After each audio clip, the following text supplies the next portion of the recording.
చట్టానికి అతీతులకు తప్పదు చర్యలని Rajam senior division civil judge CH Vivek Anand Srinivas పేర్కొన్నారు. తప్పులు చేసే వారిపై చట్టం తలపడి తాను చేసుకుంటుందని హెచ్చరించారు. రాజాం కోర్టు ఛాంబర్ స్టార్ 9 ఛానల్తో మాట్లాడారు. మైనర్లు కూడా తెలుసో తెలియక పోలీస్ కేసులు నమోదవుతున్నారని ఆవేదన చెందారు. గంజాయి వ్యాపారులు చిన్నారులను బలి చేస్తున్న వార్తలు వింటున్నామని అన్నారు. మాఫియా గ్యాంగ్ అరికడితే ఇటువంటి అరాచకాలు అడ్డుకట్ట వేసేందుకు అవకాశం ఉంటుందని అభిప్రాయపడ్డారు. విద్యార్థుల్లో ర్యాగింగ్ సంస్కృతి పూర్తిగా నిర్మూలన జరగాలని అన్నారు. ఈయనతో పాటు junior division civil judge P S V B Krishnasai Teja కూడా చట్టాలపై అవగాహనపై మాట్లాడారు. మరియు AP state legal services authority వారు ఇచ్చిన ఆదేశాల మేరకు ఈ సెన్సిటైజేషన్ ప్రోగ్రామ్స్, డ్రగ్ అబ్యూస్, అదేవిధంగా ఈ రోడ్ యాక్సిడెంట్స్ సంబంధించి గత 2 వారాల నుంచి అన్ని స్కూల్స్లోని, కాలేజెస్లోని మరి రాజాంపట్నంలో ఈ కార్యక్రమాలు అనేది నిర్వహించడం జరుగుతుంది. అదేవిధంగా మనం కూడా రోడ్ యాక్సిడెంట్స్ సంబంధించి ర్యాలీస్ కూడా చేయడం జరిగింది. కాబట్టి ఈ యొక్క సందర్భం ముఖ్యంగా ఉద్దేశించి ఏమనగా, ముఖ్యంగా ఈరోజు మనం చూసుకున్నట్లయితే యువత అనేవారు చాలా ఎక్కువగా డ్రగ్స్కి చాలా త్వరగా ఎడిక్ట్ అవుతున్నారు.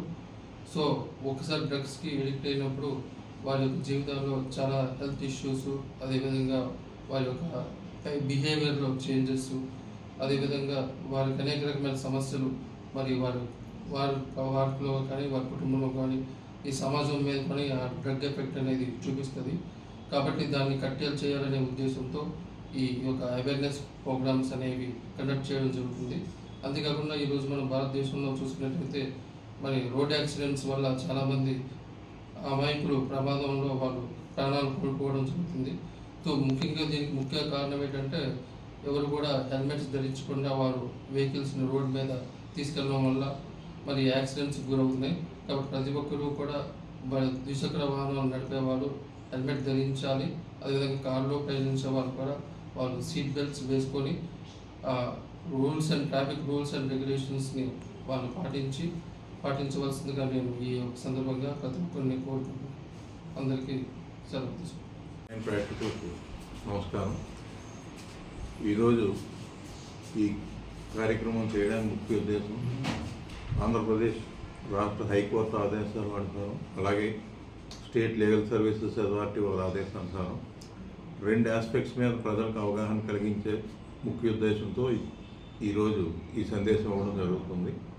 ఒకటి, హెల్మెట్ లేని ప్రయాణం ప్రాణానికి హానికరం, ప్రమాదకరం అని చెప్పడానికి. 2, మాదక ద్రవ్యాల ప్రభావం సమాజం మీద ఎక్కువ ఉన్నది కాబట్టి దాని మీద అవగాహన కల్పించే ఉద్దేశంతో ఈ కార్యక్రమం చేయడం జరుగుతుంది. ముఖ్యంగా చెప్పవలసింది ఏంటంటే, హెల్మెట్ లేకుండా ప్రయాణాలు చాలామంది చేస్తున్నారు. 100కి 90% యాక్సిడెంట్లో చనిపోయిన వాళ్ళలో ఈ హెల్మెట్ లేకపోవడం వల్ల హెడ్ ఇంజరీ జరగడం వల్లే చనిపోతున్నారని చెప్పి తెలిసింది. దానివల్ల హైకోర్టు వారు మండల లీగల్ సర్వీస్ అథారిటీ ద్వారా ప్రజలందరికీ అవగాహన కల్పించి హెల్మెట్ పెట్టుకునేటట్టు వాళ్ళని అవగాహన కల్పించి హెల్మెట్ పెట్టుకునేటట్టు చేయవలసిందిగా కోరడంతో ఈ కార్యక్రమం చేస్తున్నాం. ప్రజలందరూ కూడా దీన్ని ముఖ్యంగా గమనించి ద్విచక్ర వాహనదారులు హెల్మెట్లు ధరించి వారి ప్రాణాలను కాపాడుకోవాల్సిందిగా కోరుతున్నాం.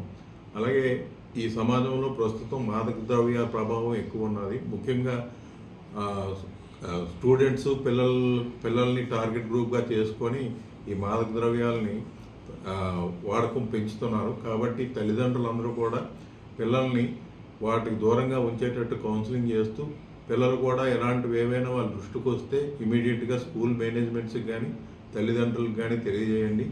ఇంకా ఏమైనా చెప్పలేని పరిస్థితి ఉంటే మండల లీగల్ సర్వీస్ అథారిటీకి వచ్చి కూడా తెలియపరిస్తే మేము వాళ్ళ మీద తగు చర్యలు తీసుకుంటామని చెప్పేసి తెలియజేస్తూ సెలవు తీసుకుంటాం. ఈ డ్రగ్స్ అబ్యూస్ మీద స్టేట్ లీగల్ సర్వీస్ అథారిటీ వారు ఒక స్కీమ్ని కూడా ఇంప్లిమెంట్ చేస్తున్నారు. దీంట్లోనేమో జడ్జెస్, అలాగే senior and junior advocates, police officials, అలాగే excise officials, doctors, agricultural officers, panchayat, municipal అథారిటీస్ని కూడా వీళ్ళందరినీ కలిపి ఒక కమిటీగా ఏర్పాటు చేయడం జరుగుతుంది. ఆ కమిటీ ఎప్పటికప్పుడు కూర్చొని ఈ డ్రగ్స్ దీని మీద ఏమో మానిటరింగ్ చేసుకుంటూ ఈ సమాజం నుంచి డ్రగ్స్ మాదక ద్రవ్యాలనే ఒక పెనుభూతాన్ని ఎలాగ నిర్మూలించాలనే దీని మీద కూడా ఈ కమిటీ కూర్చొని ఏం చేయాలనే విషయాలను ఆలోచించి ఏం చేయాలనేది చూసుకొని చేయవలసి ఉంటుంది. అలాగే దీని రిపోర్ట్